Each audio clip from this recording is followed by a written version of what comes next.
Pengenalan. Salah faham terhadap Islam melibatkan kecelaruan, kekeliruan, kekusutan dan kefahaman terhadap Islam disebabkan ideologi yang lahir daripada pemikiran manusia atau ajaran Islam yang tersasar daripada ajaran Islam yang sebenar menurut Al-Quran dan Sunnah. Salah faham terhadap Islam bukan sahaja berlaku dalam kalangan masyarakat bukan Islam, malah sering juga berlaku dalam kalangan masyarakat Islam sendiri. Pelbagai tuduhan, tomahan dan anggapan salah dibuat terhadap Islam yang menggambarkan kesalahfahaman masyarakat terhadap Islam. Berlaku juga disebabkan propaganda media barat yang menggambarkan Islam keganasan, ketaksuban dan kemunduran. Punca-punca salah faham orang bukan Islam. Yang pertama adalah mereka tidak memahami Islam secara jelas. Orang bukan Islam hanya memahami soal Islam adalah agama paksaan. Mereka beranggapan Islam tidak mementingkan kehidupan dunia. Pada mereka, Islam adalah agama yang menumpukan sepenuhnya kepada amal ibadat khusus untuk mendapatkan kebahagiaan pada hari akhirat. Punca yang kedua adalah kegagalan umat Islam sendiri yang gagal menunjukkan cara hidup berteraskan Islam yang sebenar. Umat Islam sendiri gagal untuk memahami dengan jelas tuntutan agama Islam. Sebagaimana yang kita tahu, banyak ajaran sesat atau ekstremis yang berlaku di negara kita. Ini kerana kejahilan itu sendiri. Individu Muslim tidak mengenali dengan tepat berkenaan ajaran-ajaran dan nilai-nilai syariat dalam semua aspek kehidupan melalui kehidupan amalia. Punca yang ketiga pula adalah musuh Islam yang sentiasa memutarbalikkan fakta yang sebenar tentang ajaran Islam dan menerusi media massa dan jaringan teknologi maklumat. Orang bukan Islam ni terpengaruh dengan agenda orang Barat yang mengecam Islam dan orang-orang Islam melalui media massa dengan pelbagai istilah. Segala bentuk budaya luar sentiasa dibawa masuk melalui teknologi yang sedia ada bagi menguatkan lagi salah faham orang bukan Islam terhadap ajaran Islam dan umat Islam.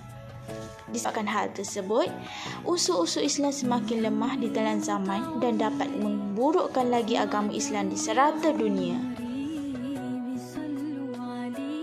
Yang pertama, kefahaman rendah masyarakat bukan Islam terhadap Islam. Seperti ajaran Islam yang sampai kepada mereka hanyalah secara umum. Tidak boleh minum arak, tidak boleh makan babi, sehingga pertanyaan babi pun takut untuk digunakan dan digantikan dengan perkataan khinzir. Apabila ini berlaku, maka orang bukan Islam akan memandang rendah serong kepada agama Islam kerana mereka tidak faham mengapa dan kenapa suatu perkara itu dilarang kerana tidak mendapatkan penjelasan yang terperinci. Yang kedua, bersikap ekstremisme seperti ekstremisme bermaksud pandangan atau sikap mempercayai bahawa golongan atau budaya etnik sendiri lebih unggul daripada golongan atau kebudayaan etnik lain. Di dalam Abdul Rauf 2012 menyebut laporan surat khabar The Star menyatakan bahawa 52% golongan remaja Malaysia yang mempunyai kenalan atau rakan yang berlainan etnik. Hal ini akhirnya menyebabkan sikap ekstremisme makin menjadi dalam kalangan etnik tertentu. Yang ketiga, tanggapan buruk terhadap Islam berlaku di seluruh dunia. Walaupun Islam sangat mengambil berat kepada perpaduan, tetapi masyarakat Islam terus berpecah dan menjadi lemah. Di antara sebab umat Islam berbesar ialah kerana lahirnya pelbagai parti politik dan pertumbuhan dakwah dan sifat ketaksuan terhadap pemimpinan. Hal ini menyebabkan proses dakwah menghadapi masalah kerana sesuatu kumpulan tidak akan senang untuk menerima buah fikiran dari kumpulannya. Peristiwa seperti akhirnya menyebabkan masyarakat bukan Islam menjauhkan diri daripada masyarakat Islam. Cabaran yang keempat terpengaruh dengan benda barat, seperti orang barat menggunakan media massa bagi mengecam orang Islam dan negara-negara Islam dengan pelbagai istilah. Mereka menggambarkan Islam sebagai penghalang suatu kemajuan, dan kerana itulah masyarakat bukan Islam dilihat sebagai ortodoks dan konservatif. Istilah-istilah tersebut kemudiannya telah menjadi lebih keras dan kasar sehingga menampakkan setiap tindakan yang diambil oleh orang Islam sebagai menakutkan. Manakala di atas dasar perasaan takut, mereka kemudiannya menciptakan pula persekusi Islamofobia dan mengaitkan dengan keganasan, pembunuhan, rampasan kuasa dan lain-lain tindakan jenayah.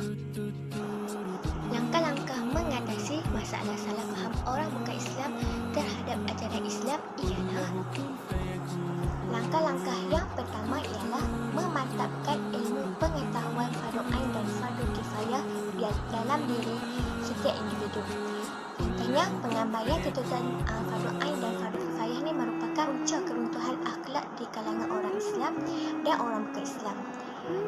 Ilmu fardu ain adalah ilmu yang berkait rapat dengan pembentukan peribadi mulia seseorang insan yang berteraskan akidah, ibadah dan akhlak. Ilmu-ilmu ini akan membolehkan manusia menghayati tanggungjawab sebagai hamba dan khalifah Allah SWT di muka bumi ini. Langkah yang kedua ialah meningkatkan amal ibadat untuk ketahanan rohani dan jati diri Muslim. Kita digalakkan untuk mengajak orang bukan Islam untuk memeluk agama Islam. Hal ini kerana Islam ini adalah agama yang sangat mudah dan sempurna. Umat Islam perlu menunjukkan tingkah laku yang beradab sesama sendiri, tidak kiralah sama agama maupun berbeza agama. Orang bukan Islam akan menganggap agama Islam ni adalah agama yang syumuliah, itu sempurna. Ini membuatkan mereka akan tertarik dengan agama Islam dan ingin memeluk Islam. Langkah-langkah ketiga, penyebaran maklumat yang benar tentang ajaran Islam menerusi pelbagai saluran. Masyarakat memerlukan bimbingan yang berpaksikan kepada kehendak agama. Banyak saluran yang boleh digunakan untuk menyebarkan ajaran Islam kepada orang bukan Islam. Saluran dakwah sangat menyeluruh dari segi sosial media, antaranya di Facebook, Twitter dan Instagram. Kebanyakan masyarakat kita menggunakan platform media sosial ini untuk menyebarkan dakwah Islam. Media sosial mempunyai pengaruh yang sangat besar tak kira bangsa dan agama. Dari situ, orang bukan Islam dan orang Islam dapat melihat dakwah-dakwah yang disampaikan oleh masyarakat tidak kira siapa pun yang berkaitan dengan ajaran Islam. Langkah keempat, mempraktiskan cara hidup Islam sebenar-benar berlandaskan Al-Quran dan As-Sunnah. Al-Quran merupakan panduan dan rujukan terpenting untuk Islam dan kehidupan. Penghayatan terhadap mesej yang terkandung di dalam Al-Quran juga dapat menyuntik motivasi diri agar lebih maju dan berjaya dalam kehidupan. Ia menjadi panduan dan pengajaran dalam usaha-usaha kita menterjemahkan Islam sebagai agama yang murni dalam kehidupan. Ajaran Islam menganjurkan supaya umat manusia hidup secara muafakat, berkat bekerjasama dan bertolak ansur sesama manusia. Aktiviti-aktiviti penyampaian Mesej keindahan Islam melalui penghayatan Al-Quran juga dapat diperluaskan kepada masyarakat bukan Islam agar mereka juga dapat menikmati keindahan Islam. Terdapat banyak faktor yang menyebabkan berlakunya salah faham tentang Islam. Terdapat dua bentuk gambaran yang salah tentang Islam, iaitu bentuk tradisional dan semasa. Oleh itu, Barat berhadapan dengan pengaruh Islam yang semakin meluas sehingga ke benua Eropah, seperti pada era Umayyah. Oleh itu, kita sebagai umat Islam haruslah bertanggungjawab untuk meyakinkan orang yang bukan Islam, kerana orang yang bukan Islam hanya memahami Islam adalah agama yang memaksa. Oleh itu, kita sebagai umat Islam haruslah membuat kempen tentang apa itu Islam. Allah SAW berfirman, tiada paksaan dalam agama. Surah Al-Baqarah ayat 256. Perperangan terhadap orang bukan Islam hanya dibenarkan jika orang yang bukan Islam yang memulakan perperangan atau melakukan persiapan untuk berperang atau melakukan kezaliman terhadap orang Islam atau menyekat usaha penyebaran dakwah Islamiah secara aman. Dalam keadaan ini sahaja, umat Islam dibenarkan untuk melancarkan perperangan terhadap orang bukan Islam. Malah peperangan ini mestilah dilakukan dalam batasan yang terlalu untuk mengurangkan jumlah kemusnahan harta benda dan kematian. Dasar Islam dalam peperangan telah ditunjukkan oleh baginda Rasulullah SAW sepanjang pemerintahan. معقود في رجايا لا تعاملني بذنبي يا جواد يا كريم إنني عبد ضعيف حظه لا